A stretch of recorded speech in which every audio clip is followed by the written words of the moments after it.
person blasts off on 55 milligrams of the spirit molecule, they are met with beings who are damn near indescribable. No matter your set and setting or how much planning you did, you'll be flabbergasted by the world that you have just entered. A world completely dimensionally alien to our human biology. You might have had questions planned going into this, but especially if it's your first time, this will go right out the window and you'll end up asking some watered-down last resort questions like, what's the meaning of life and who are we as humans? But much to your surprise, you'll find that sometimes the beings will accommodate you with an incredible download into your psyche that answers those very questions precisely and accurately. This is an absolute miracle, but once you come back from that place, those answers are either forgotten, like yesterday's dream, or completely ineffable, which drives us crazy because we can't find the words to tell anybody what we just learned. But what if there was a theory floating around that could answer those very questions in plain English? And what if that theory was hidden in plain sight? Just like the truth always turning out to be stranger than fiction, what if this theory is so batshit crazy that even if you are open-minded, you still wouldn't be able to absorb it any more than that trip down McKenna Avenue? When I first read about the story of the Council of Nine, I immediately dismissed it, but decided to dive into it just a bit for the sake of being open-minded, and maybe even for some entertainment and inspiration. Although Dolores Cannon is kind of one-stop shopping for this kind of stuff, I wanted my information from the source. A book called The Cedars by Elena Dan. Elena Dannon was easy to track down, but the real OG book on the subject, entitled The Only Planet of Choice, was damn near impossible for me to find. I searched online for something about it and was lucky to come across a channel by Jade Lore called Compounding Infinity, where she literally reads the book out loud and gives her own commentary on it. While listening to this book, my brain constantly connected to prior things that I have read, including missing gaps in the fossil record and global catastrophes like that of the Younger Dryas era that have only come to the light of modern science very recently. That is, after this rare-ass book was written. I knew that this information was gathered by a technique called channeling, which also caused me to become more skeptical. But when I went back and compared these so-called conversations by channeling to that of the proven greats like Edgar Cayce, I was absolutely astounded by the parallels. How could it be that multiple people who didn't know each other and before the internet could manufacture exactly parallel stories that just so happen to fill in the missing gaps of history, science, and consciousness, and most importantly, the problem with evolution? How could it be that these people answer the question that we mentioned above, why are we here, with exactly the same story, the same names, without skipping a beat? The fact of the matter is that we understand that people like Nikola Tesla and Edgar Cayce could tap into the Akashic Records, or the unified field that we call it today. But for some reason, whenever the story goes from inventions and healing the sick to alien intervention and divine purposes, our belief system completely shuts down. Our society today will look Nikola Tesla right in the face and say thank you for inventing everything we have, but we don't believe you about angels. Our society today will look at Edgar Cayce in the face and say, thank you for healing my sick child and thousands of others, but we don't believe you about Atlantis. This is absolute hubris and ego at its zenith. What we need now more than ever are people with the balls to dive into these rabbit holes with an open mind and an unstagnant belief system without being afraid to be called a fool. Show yourself. Come down here and take my hand. Stay with me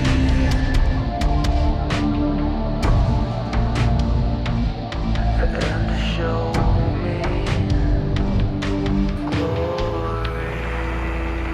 So, There are theories that all myth and religions are alien in origin, but certainly not the way the History Channel puts it. The highly respected head of the Israeli Defense Ministry, Hayam Eshed, retired in 2020 and immediately started spouting off about a galactic federation that are waiting for humans to evolve enough to come out and play. He added that human beings have a gigantic misunderstanding about what extraterrestrials are, and in fact, a misunderstanding about what space-time actually is. Needless to say, nobody paid attention. And to be honest with you, neither did I really, considering his age. But I did agree with him that the term aliens that we use today is probably way off kilter, considering that we paint them in the fashion of being people from other planets. And like we've said on this channel before, that is us just talking about us, the same way that medieval people called them fairies and the ancient Australian or Aboriginals called them sky serpents, and etc, etc, etc.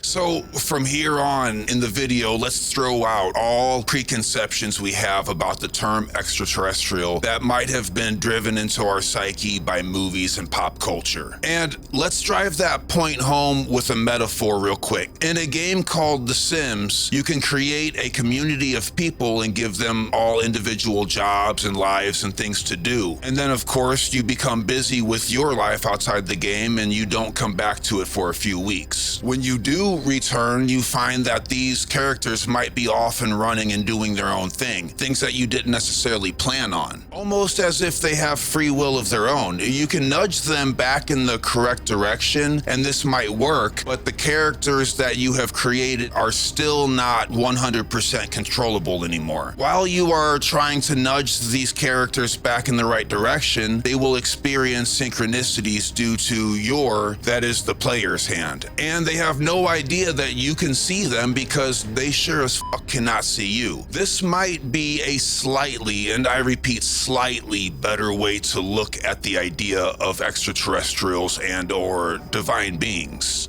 A scientist named Robert D. Pearson conducted research that seems to indicate that the interaction of the cosmos as well as subatomic particles seem to resemble the neural networks of a brain, almost like we are living within a brain, and we are the brain's ideas. This, of course, reminds us of the Hindu idea of the Brahma. Exploring this idea led me to a book called Visitation by Alan Watts. Now, before you jump out of your seat with excitement, expecting to hear the buttery smooth voice that could make a grizzly bear purr coming from the salty smile that makes Ryan Reynolds just look like a garbage pail kid, this book has very little to do with Zen. And this is not the same charismatic styled Alan Watts that we have come to know and love, although the book does have its particular tongue-in-cheek quirks. But the book is very well put together and poignant enough for me to refer to it more than any other book on the subject for this video. When I first cracked the book open randomly, setting eyes on a random page, I read the following. They are beings occupying a space between men and spirits, resembling men and spirits, resembling men and women in their organization and form, and resembling spirits in the rapidity of their locomotion. So, you guessed it, synchronicity strikes, and this book happens to go into depth about the Council of Nine and the 24 civilizations coined as the Galactic Federation. This was enough coincidence for me to decide to go ahead and make this video. So the book kicks off pretty early on about beings visiting humans that are not necessarily flesh and blood persons as we have been trained to think, but instead appear to us as avatars, skins that accord to our own consciousness, the same way that we can go into a video game dressed however the we want and appear however we choose. After all, this is the only way for the NPCs within the video game to possibly be able to comprehend us. Let's remember Robert Pearson's theory while I read this short section that reminds me of our Sims game hypothesis. The ideas predict an intelligent universe which is based on a cosmic grid, which is responsible for the creation of matter. It was while I was working at my computer that I suddenly realized that I had something like a black dog or a man in black before me on the monitor. I was looking at one of the icons which represent the names of discs discs on the computer screen. I guess we don't really use discs anymore, but you get the idea. That icon was preserved intact and it was moved around. It also represented the ability to summon up from the computer's memory a much more complex program. A program, moreover, that I could clone. Now, before you scream at me, this is purely speculation, but if I wanted to teach humans something from a sidereal point of view, I would appear to them as a respected creature like an ibis or a serpent, as opposed to a human being. I mean, after all, trying to teach people abstract ideas as a human can possibly get your ass crucified or shot in the head. I am not at all denoting symbolism of the ancients, by the way. By all means, go back and watch my videos about symbolism. But I like to play on multiple sides of theories because a specific belief system is only going to make my mind shut down to other possibilities. In either case, I think that we need to start looking in the direction of the subjective worlds beyond the material instead of the objective atoms that create matter. Similar to Nikola Tesla and many others, Edgar Cayce described there to be disembodied entities on various planes of psychic development. He also insisted that any one of us could interact with these creatures as long as we have tuned ourselves to the frequency mentally. He would then enter what he described as a hall of records. And this obviously reminds us of how Nikola Tesla described his interactions with angels. So both of them, being the most notable, are only two of many so-called clairvoyants who insist on pointing us in exactly the same direction. But the one who sticks out to me the most is Phyllis Schlemmer, who, despite being strikingly parallel with these other mediums, is the most precise and detailed when it comes to the origins of humanity. That is through the Council of Nine and the 24 civilizations that we call the Galactic Federation. So let's go. The work of Schlemmer forces us to realize that what happens on Earth has a direct effect on the rest of the universe, and that we are, as opposed to what a nihilist would indicate, very important, and in fact, have a true purpose here. We'll go into that into detail shortly, but here's a quick summary so that we can grasp the nuggets of the rest of this video. So I've drawn this elaborate chart that helps us illustrate the ineffable layout of what we'll be talking about. All right, I'm just kidding. This is what I scribbled in the book. Here is the actual chart that I photoshopped together here. At the top of the chart is a primordial first cause, of which there are so many names that you get to just pick your own. This primordial first cause seems to be the essence of love itself, but cannot necessarily express itself or experience itself without duplication, thus expansion. Second from the top is the 9 forces of the Godhead. They are conscious but completely formless, and in fact completely outside of our abilities of comprehension. Being that they are called the Council of Nine, I can't help but think of the tetrahedron that we are familiar with, the triangle pointing up and the triangle pointing down. However, this only creates 6. Well, that's because this is a 2-dimensional representation. If you were to have a third triangle facing adjacent to you, that would create a total of 9. And it seems as if there is no wonder that this symbol is so prevalent in so many religions. This Council of Nine is the closest that beings can be to Source, considering that Source is not a being, but in fact that in which being can be. And I mean, remember, it's not what the eyes see, but that by which the eyes can see. Know that to be Brahma the Eternal. The third rung down, we have the 24 civilizations. This Galactic Federation works in direct correspondence with the 9 and is responsible for seeding life amongst places of different densities, including high-density worlds such as planets. They are known to create life in their own image. This kind of helps us understand why everything from Greys to Arcturians to Zeta Reticulans and Pleiadians, they all seem to share a common form similar to human beings: a head, torso, and 4 limbs. In the fourth from the top, we have quite a variety of advanced civilizations, some of which are quite helpful and some of which are just selfish assholes, like in the case of the Draco reptilians, which mythologically speaking has plagued humanity since its beginning. This also seems to be the level in which the Greys reside. The Greys are said to be not necessarily biological in nature, but more of a machine or avatar that is used to come into our reality to do the work of particular other civilizations, beings that cannot pierce into the realm of physical matter.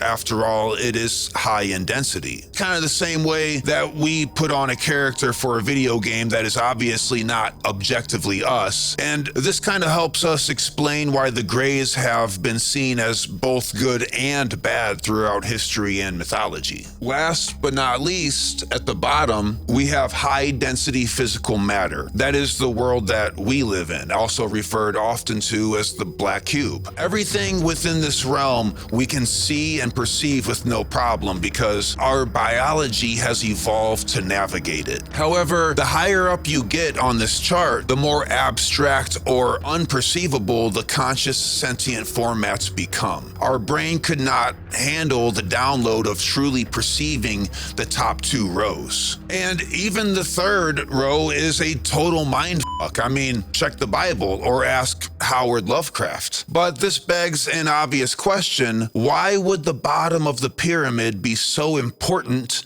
to the top of the pyramid? Well, let's take a look at the top of the chart being an Ouroboros. This system, just like everything else in the universe, is meant to consume itself, basically a loop or a cycle. Although the divine spark of the primordial first cause dissipates as it scatters outward and expands, spreading thin amongst time-space, it still exists within our conscious being. Just like we learned in the last couple videos concerning Gnostic lore, the divine spark at the top of the pyramid is still at the center of our collected consciousness. This expansion extends that divine spark that is yearning to experience itself. And to experience itself, it's not going to just choose joy and happiness and bliss. Just like you do with a video game, you would like there to be struggles and challenges in order to have the most impactful experience. After all, we've learned in our alchemical transmutation video that struggling and suffering is the equivalent